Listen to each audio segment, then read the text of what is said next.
గగనతలంలో ఘనమైన సంతకానికి భారత అంతరిక్ష పరిశోధనా సంస్థ సిద్ధమైంది. ఆకాశ వీధిలో అరుదైన అద్భుతాన్ని ఆవిష్కరించేందుకు ఇస్రో రంగం సిద్ధం చేసుకుంది. మరికొన్ని గంటల్లో జరగబోయే ఆ అద్భుత ప్రయోగానికి సంబంధించి కౌంటౌన్ నిరాటంకంగా కొనసాగుతోంది. ఈ వినూత్న ప్రయోగం విజయవంతం కావాలని యావత్ దేశం మనసారా కోరుకుంటోంది. చరిత్ర సృష్టించాలన్నా మేమే, చరిత్ర తిరగరాయాలన్నా మేమే. ఇదేదో బాలకృష్ణ డైలాగ్ కాదు. L40 performance normal and S130 ignition vehicle lifts off from the launch pad. భారత అంతరిక్ష పరిశోధన సంస్థ తొడగొట్టి మరీ చెబుతున్న డైలాగ్ ఇది.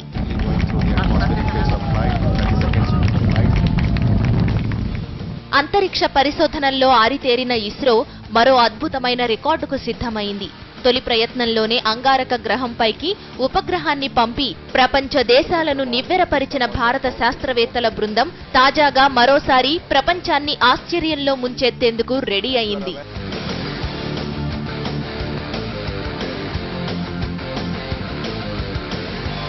ఒకటి, 2, 3, 10, 100 ఇదేదో కార్పొరేట్ కాలేజీల ర్యాంకుల ప్రకటన కాదు. ఇస్రో సగర్వంగా నింగిలోకి పంపనున్న ఉపగ్రహాల సంఖ్య ఏకంగా 104 ఉపగ్రహాలను ఒకేసారి ప్రయోగించేందుకు ఇస్రో రంగం సిద్ధం చేసింది. ఇందుకు సంబంధించిన పనులన్నింటినీ దాదాపు పూర్తి చేశారు. రాకెట్కు శిఖర భాగంలో 104 ఉపగ్రహాలను అమర్చి అనుసంధాన ప్రక్రియను పూర్తి చేశారు. అనంతరం లెవెల్ 1, లెవెల్ 2, లెవెల్ 3 పరీక్షలు నిర్వహించి తుది విడత మిషన్ సంసిద్ధత సమావేశాన్ని నిర్వహించారు. ఆ తరువాత ప్రయోగాన్ని లాంచ్ ఆథరైజేషన్ బోర్డుకు అప్పగించారు.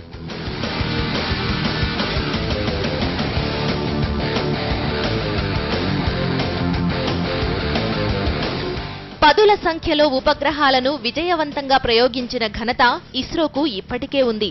2008లో 10 ఉపగ్రహాలను సక్సెస్ఫుల్ గా ప్రయోగించిన ఇస్రో 2016లో ఏకంగా 20 ఉపగ్రహాలు పంపించి చరిత్రను తిరగరాసింది. అమెరికా, రష్యాలతో పోలిస్తే ఈ సంఖ్య తక్కువే.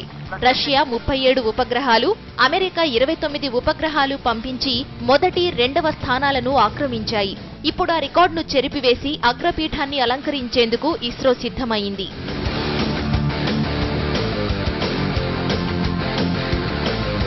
పిఎస్ఎల్వి రాకెట్ ఇస్రోకు అచ్చొచ్చిన రాకెట్, విశ్వాసానికి మారుపేరులా నిలిచిన సాధనం. అందుకే ఈ భారీ ప్రయోగానికి కూడా ఇస్రో పిఎస్ఎల్వి పైనే నమ్మకం ఉంచింది.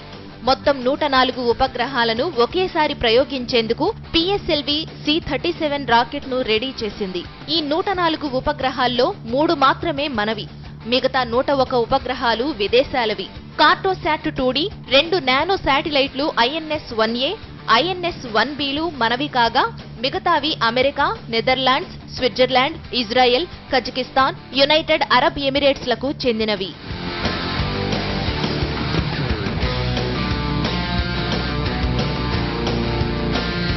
ఇక మొత్తం 104 ఉపగ్రహాల బరువు 1478 కిలోలు.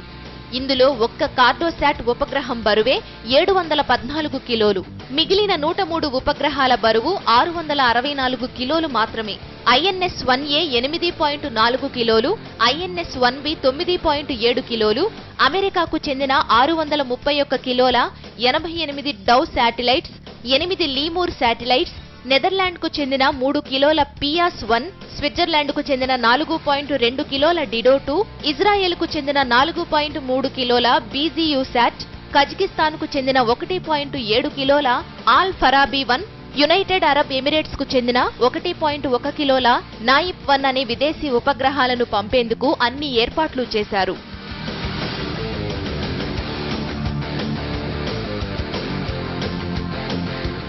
మొత్తం 28.42 నిమిషాల్లో ప్రయోగం పూర్తి చేసేలా కార్యాచరణ రూపొందించారు.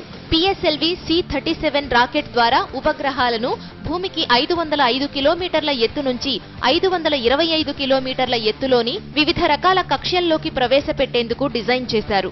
44.4 మీటర్ల పొడవు కలిగిన పిఎస్ఎల్వి C-37 ప్రయోగ సమయంలో 320 టన్నుల బరువుతో నింగికి పయనమవుతుంది. రాకెట్లోని మొదటి దశను 211.4 టన్నుల ఘన ఇంధనంతో కలిపి ప్రారంభిస్తారు. తొలి దశలోని 6 స్ట్రాపాన్ బూస్టర్లలో 73.2 టన్నుల ఘన ఇంధనం, కోరలోన్ దశలో 138.2 టన్నుల ఘన ఇంధనంతో మొదటి దశను 110.88 సెకండ్లలో పూర్తి చేస్తారు.